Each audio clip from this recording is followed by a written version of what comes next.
Going straight into the tutorial, this is everything you will need to get started. Everything except for the clips will be a one-time buy and will last you multiple uses, so you guys can look at it as an investment. The hair dye I got from the closest drugstore and it was the cheapest one there. It cost me a little over €2. So just so you guys can get the idea that you don't have to buy expensive bleaching products to bleach your lace. So the first step in making your own silk top wig is going to be bleaching the knots on the lace part of the silk top frontal. I am just following the instructions on the manual in the hair dye kit and then applying it only onto the lace part of the frontal. When you get a silk top frontal, there is going to be a small part that is a regular lace, and this is where you will apply the hair dye or bleach. Now, when I say bleach, I don't literally mean bleach that you would clean your house with. I mean the process called bleaching of the knots. I don't know who came up with the phrase, but doing this will blend the lace in with your skin and make the wig look more natural overall. And after applying the dye, I flipped it over so that it won't get too much into the hair and bleach the roots because I only want to bleach the lace. So, while my lace is cooking for about, 20-30 minutes, I honestly didn't keep track, but yeah. I'm going to use these pins to pin the wefts in place. I will only do this for the 36-inch bundles. I got 30-inch, 32-inch, 34-inch, and 36-inch bundles. Yes, y'all, this is my stripper wig. But since the 36 inches is super long, I'm just going to pin it in before sewing it. This is also a good technique to see where the hair lies on the wig before sewing it and making any mistakes. But if you don't want to pin the entire bundle in before sewing it, you don't have to. But pinning each row before sewing it in will make life a lot easier. After pinning one bundle in, I washed the bleach from my frontal and just look at that sexy thing just lying there and soaking up all the sun with her sexy self. Just sunbathing and Anyways, I digress. So after washing the lace, I'm going to come back and start sewing the wefts onto the cap. This is not the step that takes the longest time, but it will depend on your skill level with sewing. To me, the most time consuming step is plucking the lace, but we will get there. Anyways, I'm not going to spend too much time here because there are multiple videos with an in-depth tutorial of sewing wefts, and I do not have the lighting to really show you guys a close-up. But I am sewing the wefts pretty close together since I have 4 bundles to fit onto this tiny little cap. By the way, the cap I got is for people with small heads like me. I saw a lot of bad reviews saying that the cap was too small, but for me it was perfect because my issue with pre-made wigs is that the cap is too big, so it never fits right. So if you don't have a tiny head like me, then don't buy the cap in the description, but use the dimensions and find one of larger dimensions. But when I come to a point where I run out of thread, I double, triple knot it and burn it for extra security. So remember, sis, you want to secure that wig. Now I am on the second longest 34-inch bundle, and at this point I'm no longer pinning the entire bundle before sewing it, but pinning and sewing row by row. After sewing the 2 bundles in though, I am going to now sew the frontal onto the cap and then attach the end of the frontal to the end of the row of each weft. I don't know if you get that, but anyways, yeah, this is why it's a video, so you can see it. But this adds for extra security and keeps the frontal in place. So now for each row of weft that I sew onto the cap after this point, I will also make sure to attach it to the frontal. So the end of each row, also sew it to the end, to the frontal. Also, I decided not to show how I position the frontal onto the cap because we all have different head shapes and sizes, and the positioning that worked for me may not work for you. So you just have to play around with how you want it to sit on your head, but also use your own hairline as a guide and use the pins to pin it onto the cap, but without sticking yourself in the head so that it stays in place when you take the cap off. Here, I want you guys to see how I knot the thread when I reach the end.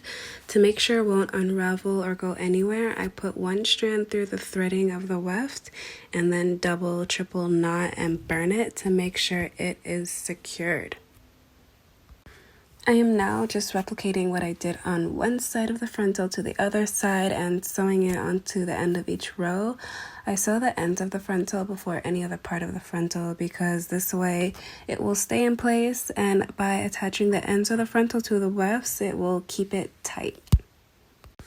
As you can see, I have this huge gap here since I only sewed the ends of the frontal.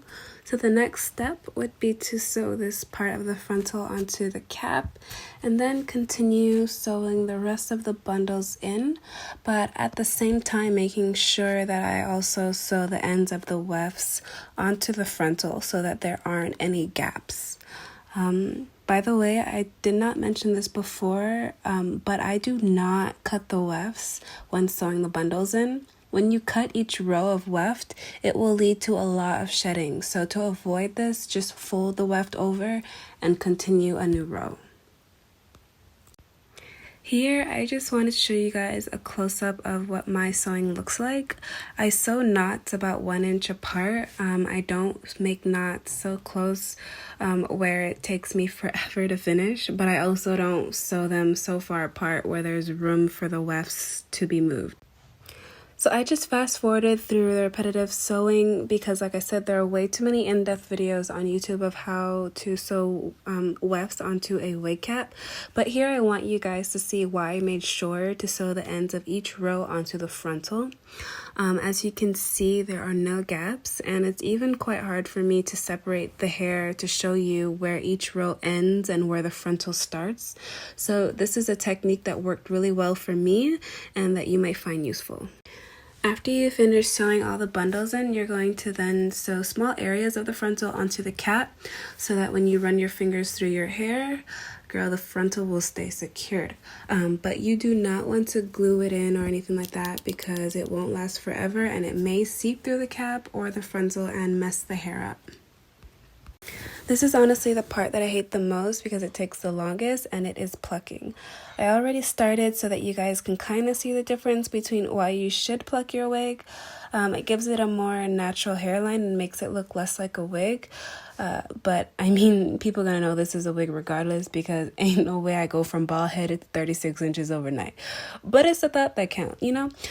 This is also a step that you do not want to rush. Plucking is like cooking. You cannot rush it and expect it to be good. If you pluck too much, you will end up with bald spots that you will not be able to fix, so take your time.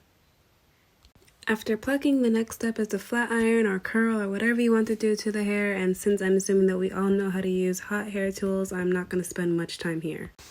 Now, using the hot comb, I'm moving the hair back so that I can prepare to cut the lace. I personally feel that the hot comb and the mousse are the two most important items when it comes to slaying a wig, because this wig would have not turned out anywhere near the way that it did if I did not have these two things. Also, I know there are multiple videos that are 20 times better than mine's that suggest to cut the lace after gluing it to your head, but this is a glueless wig. So in this case, I will cut the lace as close as possible to the hairline and then use the baby hairs to hide most of the lace line. So I'm showing you where I am going to cut. I'm going to cut right along this line here, and I'm going to cut as close as I can without cutting any of the hairs. Here I'm using a razor to cut instead of scissors because they provide a type of cut that makes it look a bit more natural than using scissors. My experience with scissors is that it looks too sharp of a cut and is more noticeable, but they both work well. So if you don't have a razor, scissors work just as well. This is my least favorite part, the birth of baby hairs. You guys will see in a moment that this is obviously not my area of expertise, but it must be done. So I am sectioning out a small amount of hair. You do not want to use too much hair because it will overdo it and you will just look a bit weird. But you're going to take a little bit of hair and using the hot comb to set it in place. You're then going to cut it with the razor, or if you don't have one, you're going to use some scissors. But these baby hairs are going to end up, being slicked back. So if you mess up, it's okay. But just start long and then make it shorter. Don't start cutting it too short because you won't be able to do much to fix it. Finally, moving on to the last step. You guys have no idea. This wig took me 2 days to make. But anyways, after I'm done struggling with my baby hair, by the way, just like sewing the wefts, you guys, you can find better videos on mastering baby hairs than what I have demonstrated. But this is just so you can have an idea of what to do. Lastly, I sewed 3 clips onto the cap to keep it secured when it's on my head. You do not want to sew these clips to the end of the cap because your edges will be ripped out over time. So I just sew them a bit further into the cap so it can hook onto a thick part of my braids. But with these clips, girl, you can get into a fight in the club and your wig still won't part from thee, okay? But this is, to me, a very important step. The last step, which is securing your wig. So these first 3 pictures are what the wig looks like once I put it on, with no filter or edits, just raw from the camera, because I want you guys to see raw results of the bleaching and the plucking and all of that. So I hope you guys enjoyed this video of a quick guide on how to save hundreds of dollars and make your own silk top wig. I wanted a 36-inch silk top wig, but I was not paying over $700 for it, so I made my own. But I hope this video was useful for those that wanted to save money, and if you want to see more videos like this, just let me know in the comments. Also, I have not added anything to my brows but concealers to shape them, for those that saw my previous video on the brow tint, but I will leave a link to the tint I used below, and it has been a week since I applied the tint, and I will make another video in about a few weeks or so to give an update on how they held up. But lastly, don't forget to check the description for more details not mentioned in the video and links to all the products and hair used in this video.